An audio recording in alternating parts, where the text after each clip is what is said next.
Fate and Transcending Fate. Xiefeng. September 22, 2008.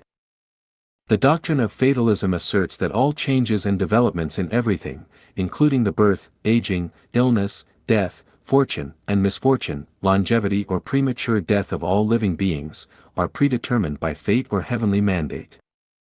The individual life is powerless and can only go with the flow of destiny. For the myriad of living beings, the view of fatalism is accurate. Everything is predestined, and not a bit is up to us. One cannot choose the environment and era of one's birth, cannot choose one's parents, race, or nationality. There are 18 factors in life that one cannot manage by oneself. This is fate, and one can only resign to it.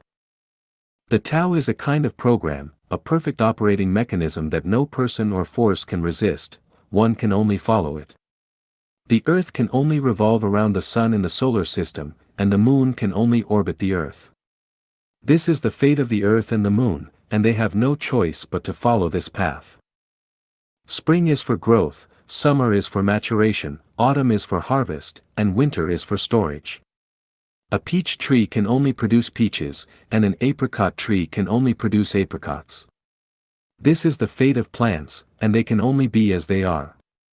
Fish can only live in water, big fish eat small fish eat shrimp, herbivores eat grass, carnivores eat meat, cats catch mice, dogs guard homes, and a pig's fate is to end up in the slaughterhouse from birth. This is the fate of animals, it is inevitable. Humans experience birth, aging, illness, and death.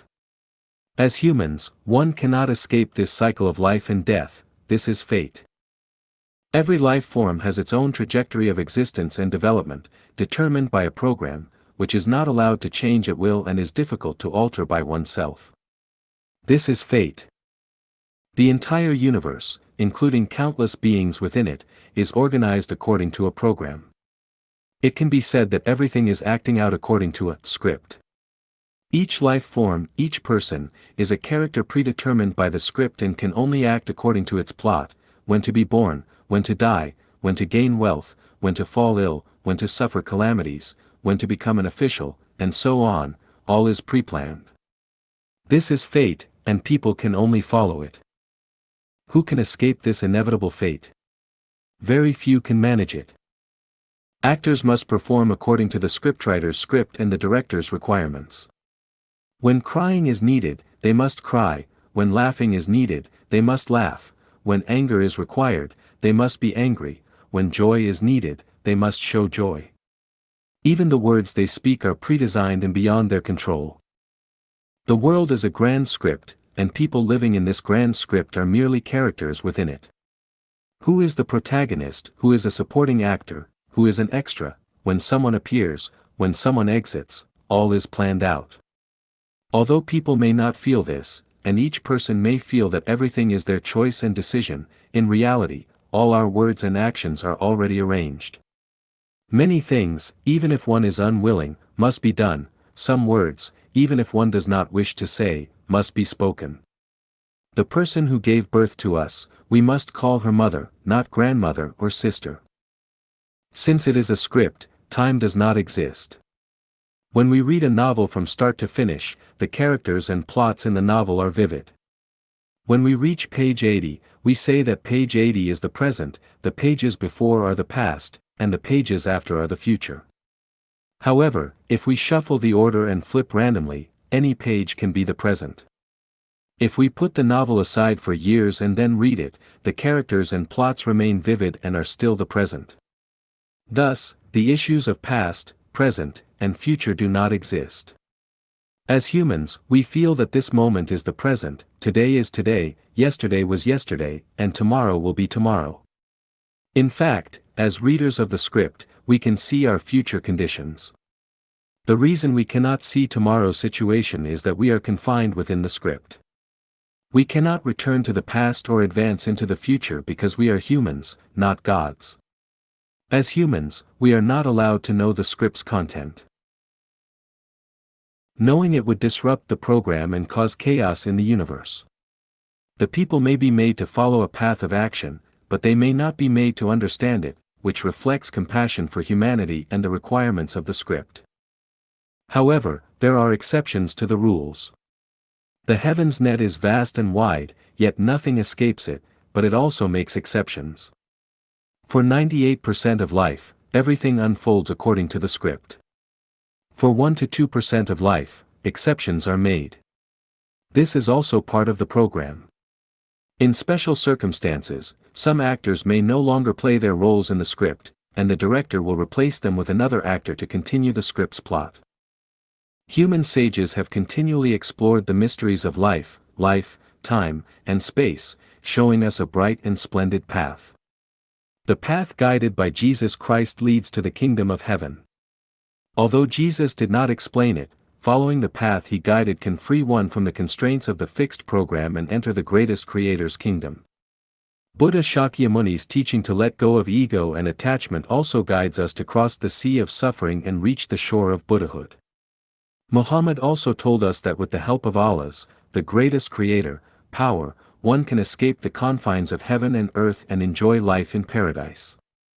Laozi pointed us to the path of long life and eternal vision. High spiritual beings like Seth also teach us that through cultivation and practice, we can transcend the pre-written program and create our own life space and time. The wisdom of Osho, combining reality and Zen, inspires us to break free from inevitability and enter the kingdom of freedom. All phenomena give rise to the mind, and the mind transcends all phenomena. The mind arises from the environment, and the environment is created by the mind.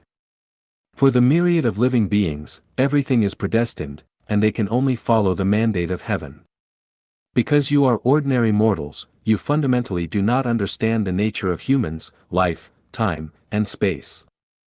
You can only obediently play the roles designed by the program. For those with little wisdom and little faith, you have only a bit of cleverness. You may occasionally have moments of clarity, but most of the time, you are confused and muddled. You do not have enough wisdom and energy to escape the inevitable constraints of the program, so everything is also fate. One must not only know what is so but also understand why it is so in order to find a breakthrough and a path. Those who understand why and then take action can enter the path, walk out of it, and enter a broader realm of life. Just as those who understand computer programs can change them, those who understand the mysteries of life and life can change their fate and enter a broader world to enjoy a freer and more joyful life. One must think unconventionally to escape fate. Busy yourself with what others consider idle and be idle in what others consider busy. Since 98% of the masses live their lives according to fate's program, their life and trajectory are already written in the script. To escape the confines of heaven and earth, to break free from the constraints of the 3 realms and the 5 elements, and to enter the kingdom of freedom, one must absolutely avoid resonating with the masses' way of thinking and consciousness. One must act against the path, be afraid when others are not afraid when others are afraid, be busy when others are idle when others are busy, dislike what others like what others dislike, laugh when others cry when others laugh. The path guided by the Lifechanyuan guide goes against fate and humanity. It requires people to first acknowledge fate, understand fate, and then transcend fate. Recognizing fate is easy, but transcending fate is not. This requires chaotic thinking, a thorough understanding of life, time, and space, a detailed grasp of the program and the script, and knowledge of the methods to transcend fate. Otherwise, no one can escape fate. Relying on luck is absolutely hopeless, and blindly rushing around will never find the gate to heaven. For the gate is narrow and the way is hard that leads to life, and those who find it are few, because there are mysteries and methods within. In conclusion, for 98% of the masses, everything is driven by fate. For the 1 to 2% of Lifechanyuan members, everything is driven by knowledge and the mind. Let me tell you again, I have the methods to transcend fate and time and space. Follow your nature. Xiefeng. Nature is the greatest creator, the ancestral Buddha Tathagata, and Allah, yet it is also Satan. Nature is the original state, Tathagata, and the source, but it is also the offshoot. Nature can be divided into innate nature and acquired nature. Innate nature is pure and clear, unstained, while acquired nature is vibrant with colors and rife with impurities. Heavenly nature is the innate nature, while disposition and habits are acquired nature. Heavenly nature reflects the characteristics of the Creator, gods, and Buddhas. Disposition reflects the inherent nature and instincts of beings who reincarnate. Habits reflect the survival inertia formed by mental patterns. Loving beauty is heavenly nature, seeking freedom and joy is heavenly nature, and pursuing eternal life is heavenly nature. Mice burrowing in the ground, birds nesting in trees, wolves eating meat, and sheep eating grass are manifestations of disposition. Similarly, some people enjoy music, while others prefer lying or stealing. These are dispositions, or inherent natures. Smoking, drinking, and staying out late are habits. To follow your nature means to act according to the drives of your heart. It somewhat means going with your feelings. The universe is holographic, and all natures operate within the scope of the Tao and under its control. Following your nature is essentially walking in accordance with the Tao. The stars shine brightly, myriad phenomena manifest in various forms, and the countless postures and changes in the universe showcase its vitality and embody the extension of the Tao. When all things act according to their nature, there can be orderly harmony, with rises and falls occurring in sequence. Birds should fly, animals should run, flowers should bloom at the right time, and plants should sprout and grow in spring. Humans should eat, drink, excrete, experience pleasure, grow old, and die. Gods and Buddhas should save people, demons should harm them, and celestials should live carefree and joyful lives. Roosters should crow, hens should lay eggs, bees should make honey, peach trees should bear peaches, and apricot trees should bear apricots. Each should take its place and perform its duty. This is following one's nature. If you are meant to bloom but insist on bearing fruit, meant to be an ox but insist on being a horse, meant to be a tiger but insist on being a deer, meant to drink water but insist on drinking wine, meant to guard the gate but insist on playing football, meant to wipe the table but insist on sweeping the floor, meant to be human but insist on becoming a Buddha, meant to be a Buddha but insist on being human, meant to endure poverty but insist on enjoying wealth, meant to be Hitler but insist on being a saint, meant to be a thinker but insist on being an official, and so on. That is acting against heavenly nature. This disrupts order and degrades oneself. If you were a president, would you want everyone to be officials? If you had 3 acres of land, would you plant only corn? If you had 20 rooms, would you use them all as dining rooms? If you had a backyard garden, would you cultivate only red peonies? You wouldn't, and neither would the Creator. So let's think, what should we become, and what should we do? The Creator already has a plan and arrangements. How can we live and act according to the Creator's will? How can we earn the Creator's praise? The answer is to follow your nature. To follow your nature means not forcing yourself against it. You know what your heavenly nature likes. If you enjoy playing in the mud, then play in the mud. If you like dancing, then dance well. If you prefer noodles, eat noodles. If you like cucumbers, eat more cucumbers. If you enjoy playing the piano, then learn it. If you like reading, read. If you like killing, become a butcher. If you like teaching people, become a sage. If you like money, do business. If you like power, strive to become an official. Don't try to imitate others, don't compare yourself to others, and don't follow others' guidance against your will. Whatever your heavenly nature loves, do it. That's following your nature, which aligns with the Tao's dominion and operation. This way, you won't do anything wrong, and you won't take the wrong path. Imagine, if your boss wants you to demolish a house, but you work hard to repair it. If your boss wants you to drive the fox out of the home, but you, in your compassion, raise the fox, you may think you're doing good, but in reality, you're doing foolish and harmful things.